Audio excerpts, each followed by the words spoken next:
আমরা বলেছি, কথা রাখবো, রেখেছি। মাত্র 3 মাসের সরকার। আমরা জুন মাসে 28 লক্ষ মহিলাকে আমরা 3000 টাকা করে দিয়েছিলাম। পরের মাসে 1,19,00,000 মহিলাকে আমরা 3000 টাকা করে দিয়েছিলাম। আপনারা জানেন, এর আগে যে সরকার 2021-এ প্রথম 500 টাকা করে দিত, 24 সাল পর্যন্ত 500 টাকা করে দিত। 9 মাস লাগিয়েছিল। প্রত্যেকটা জিনিসেরই নাম নথিভুক্ত করতে হয়, ঝাড়াই বাছাই করতে হয়। আগের সরকারের আমলে পুরুষরাও লক্ষ্মীর ভান্ডার পেত, মৃত লোকেরাও পেত। আপনি তো চান না সরকারি টাকা এভাবে নয় ছয় হোক, তাই আমাদের ঝাড়াই বাছাই করতে সময় লেগেছে।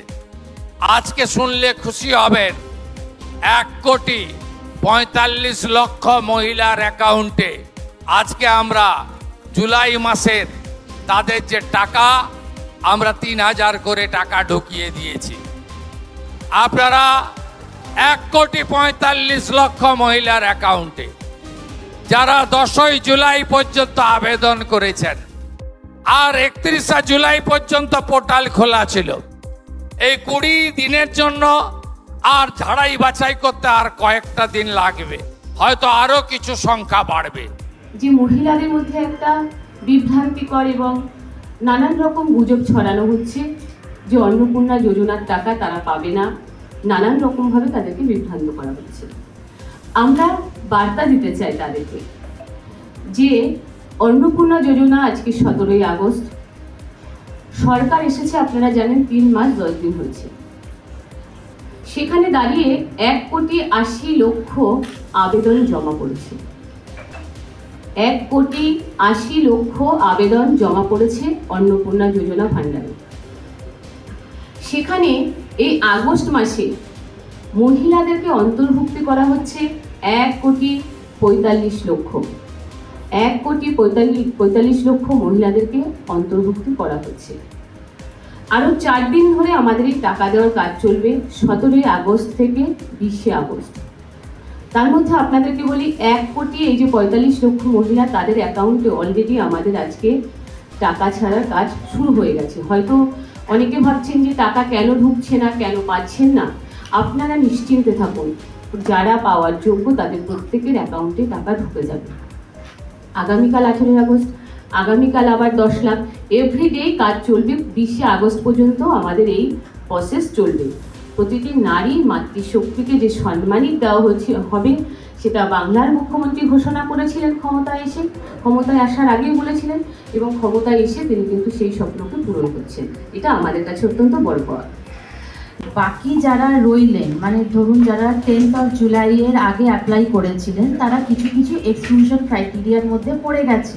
কারণ যে এক্সক্লুশন ক্রাইটেরিয়াগুলো আছে, অর্থাৎ ধরুন তিনি হয়তো একটা মিউনিসিপ্যাল কর্পোরেশনে আছেন, তিনি হয়তো 50 ডেসিমালের ওপরে তার জমি আছে, বা তিনি নিজে ইনকাম ট্যাক্স পেই, তিনি হয়তো নিজে 10,000 টাকা ইনকাম করেন, ইত্যাদি যে এক্সক্লুশন ক্রাইটেরিয়াগুলো আছে তার মধ্যে পড়ে গেছে। কিন্তু তারপরেও তারা কিন্তু বঞ্চিত হচ্ছেন না, অর্থাৎ তারা কিন্তু তাদের ক্লেম জানাতে পারেন। অর্থাৎ তার যদি টাকাটা না ঢোকে, তিনি একটা ক্লেম করবেন।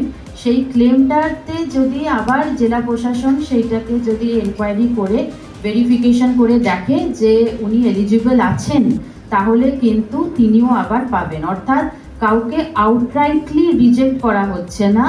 যারা পেল তারা তো পেড, কিন্তু যাদেরটা এখন আন্ডার ভেরিফিকেশন দেখানো হলো, অর্থাৎ তারাও কিন্তু আবার ক্লেম করতে পারেন। ক্লেম করে আবার যে টাকা কিন্তু পেতে পারে, যদি সেটা ভেরিফিকেশনে তিনি এলিজিবল পাওয়া যান। এইটা একটা পার্ট। আর সেকেন্ড পার্ট হলো, যারা 10th জুলাইয়ের পরে দিয়েছিল, ধরুন কেউ 25শে জুলাই অ্যাপ্লাই করেছে, কেউ 30শে জুলাই অ্যাপ্লাই করেছে, তাহলে তাদেরটাও কিন্তু এখন জেলা প্রশাসন এবং কেএমসি এরিয়ায় কেএমসি তারা কিন্তু এনকোয়ারি এবং প্রপার ভেরিফিকেশনের কাজ কিন্তু করছেন। এই প্রত্যেকটা ফর্ম কিন্তু এনকোয়ার্ড এবং ভেরিফাইড, এবং তাই তারা সেই ভেরিফিকেশন করবেন, এবং সেইটা তারা 3rd উইক অফ সেপ্টেম্বর অবধি পুরো ভেরিফিকেশন কমপ্লিট হয়ে যাবে। এবং তারপরে তাদের মধ্যে থেকে আবার যারা এলিজিবল পাওয়া যাবে তখন তারাও আবার তাদের পেমেন্টটা পাবে। ভিডিওদেরকেও সেই মতন করে আমরা আগেরবারও অ্যাপ্রাইজ করেছিলাম, আরেকবার আমরা বলে দেব যে ব্যাংকের সাথে মানে লোকাল ব্যাংকেই তো তাদের অ্যাকাউন্টসগুলো, তাহলে সেই ব্যাংকের সাথে যেন একটা ফেসিলিটেশন করে দেয় লোকাল বিডিও সাহেবরা, যাতে একটা এনপিসিআই পোর্টালে আধারটা লিঙ্ক করতে হয়, যেটা কিন্তু 3 থেকে 4 মিনিটের একটা কাজ।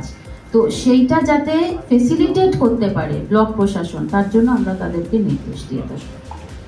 আমাদের ভিডিও ভালো লাগলে লাইক এবং শেয়ার করুন। কমেন্ট সেকশনে গিয়ে জানান আপনাদের মতামত। আরও ভিডিও পেতে আমাদের চ্যানেল সাবস্ক্রাইব করুন এবং প্রতি মুহূর্তে খবরের আপডেট পেতে প্রেস করুন বেল আইকন।